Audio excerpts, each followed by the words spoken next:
Okay, gentlemen. So now let's start with unit number 1. Let me start with the question. How many of us have the courage to address a gathering? Means to talk to a group of people on a stage or on a platform. Mostly all of us have the fear of talking or addressing. In fact, all of us have some fear or the other. It's called a phobia. A phobia means fear. It's a technical word for fear. Like some are afraid of water, some are afraid of height, lifts, creatures, snakes, mosquitoes, and so. Now, what is the greatest fear? What do you think? Is it death? How will you feel when someone tells you that you just have a day or two to die? Maybe tomorrow you're going to die. So he'll be scared, right? So is it the greatest fear? Is the fear of dying is the greatest? No. There's another fear greater than the death fear. What is it? That's glossophobia? What is it? Glossophobia is the fear of public speaking. A research study was undertaken about the top 10 fears in the world. What do you think? What is the greatest fear? What did they find out? Is it the death fear? No, it's the stage fright. That's glossophobia. These are genuine figures, okay?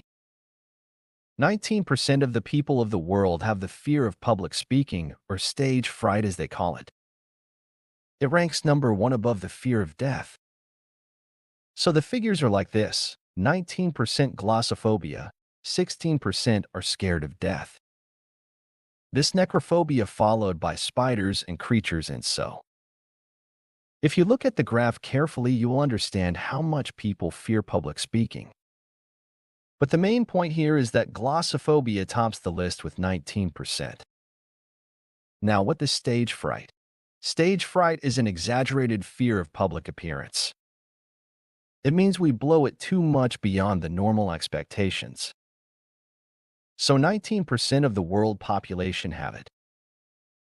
And is it connected with someone's talent or ability? No. And can you attribute any reason to it? No. Simply there's no reason. And who got it? Who normally gets it? In fact, both professionals, experienced people as well as novices. They all suffer from this fear. And what are the symptoms? The symptom is if you go on a stage before you start talking, there will be too much sweating. Your hands will tremble. The blood pressure will go up. The mouth will become dry. If you start speaking, only air will come out. You can't spell out words. You have difficulty in swallowing. So here I will discuss 5 ways to overcome stage fright. Number 1, you should understand your stage fright. Understanding is very important.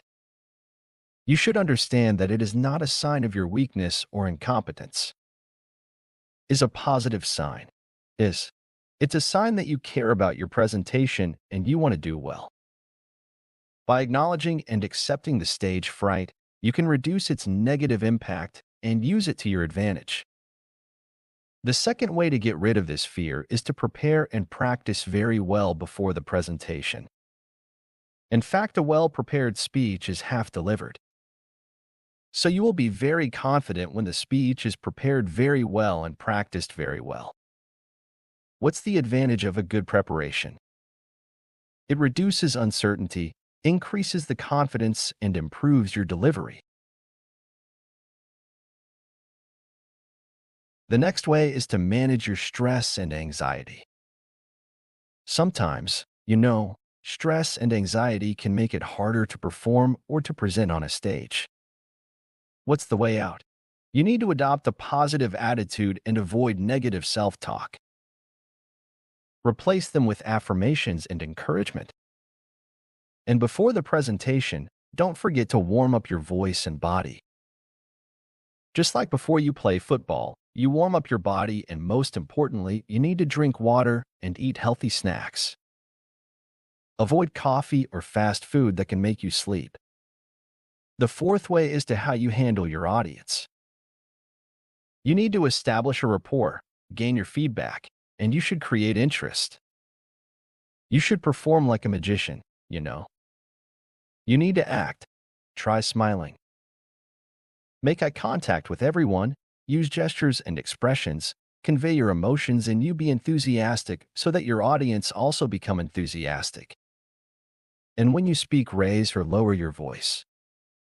Your tone has to change along with the pitch and the volume. When you emphasize the key points, you know you need to raise your sound, and you should avoid monotony, and you should make sure that nobody sleeps.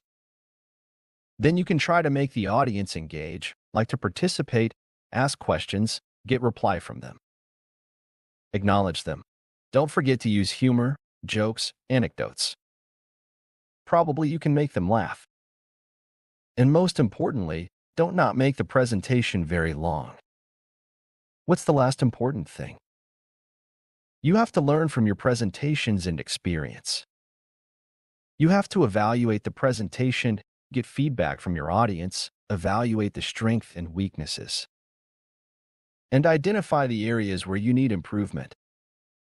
Once you finish the presentation, you need to make a review of the presentation and take note of what went well and what could be better. And whatever you learn, you have to adopt it in your future presentations. Now we listen to a modal presentation, and then we'll make a discussion of how good it is or how bad it is. Clear. So that's all for today, and we'll again meet with a new topic next time. So when you prepare, have all these things in your mind. Prepare very well, practice very well, and then come up with a wonderful presentation. Gentlemen, wish you all the best. Now, let's listen to a model presentation. Chapter 1. Developing Self-Confidence. Page 4. Activity 1. Listen to Juan's model presentation. Pay attention to his use of visual aids. Good morning. My name is Juan Manuel, but you can call me Juan. I'd like everyone to get to know me, so I am going to tell you some interesting things about myself. First, I will tell you a little about my background by explaining my first set of pictures. I'm originally from Bogota, Colombia, where I lived until I was 5. Then my family moved to the United States. We lived in New York City for 1 year, and then my father was offered a job in Miami. So we decided to strike while the iron is hot, and we packed up and moved to Florida. Now I'll tell you about my family. I live with my family in an apartment near the campus. My sister, Juana, is 15 years old. She loves to dance ballet. My mother, Marta, is a stay-at-home mom. My father, who is also Juan, is a chef in a seafood restaurant in downtown Miami. That's my family. Of course, I also have lots of aunts and uncles and cousins in Bogota, but that's a different story. Next, I will describe what my schedule is like. I currently go to school full-time and have a part-time job on the weekends. My major is art, and this semester I'm taking classes in art history, photography, math, and English. On Saturday and Sunday, I work as a waiter in the same restaurant as my father.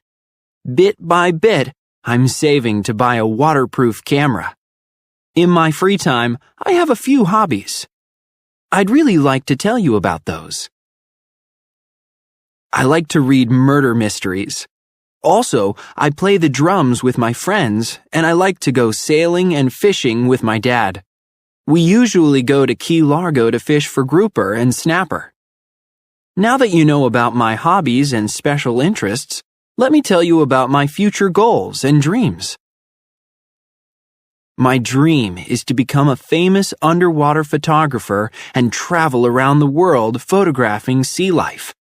I also want to have 3 sons and a golden retriever and marry my girlfriend. Oops, I put the cart before the horse. I meant to say that I would like to marry my girlfriend and have 3 boys after we are established in our careers. Now you know a little about my background, my family, my daily life, my hobbies, and my future goals. Thank you for listening to my speech about myself. Does anyone have any questions?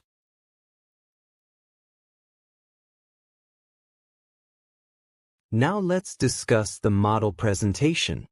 How was Juan's presentation organized? How many sections did Juan have in the body of his speech? What were they? How did you know when Juan was about to begin a new section of the speech? How did Juan conclude his speech? What other final remarks could Juan have used to end his speech? Were Juan's pictures effective? Why or why not? Now let's analyze the structure of Juan's presentation. He starts with a greeting and introduces the subject. Then he introduces a transition. First, I will tell you, this is like setting the tone of what is going to follow. Now, look at the next red box below. This is the second transition. He has finished his first point and now he proceeds to his next point to talk about his family. He has finished his second point and now he proceeds to his third point to talk about his schedule. Look how he uses a variety of transitions. He doesn't repeat any. He has finished his third point and now he proceeds to his last point to talk about his future goals and dreams. Finally, comes the conclusion.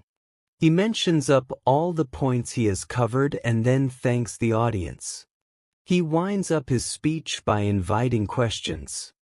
So now it's your turn. Study Juan's presentation carefully and prepare one with the same structure. Prepare a presentation about yourself. Practice well and get ready for your presentation. So gentlemen, that's all for now. Keep in mind, practice makes you perfect.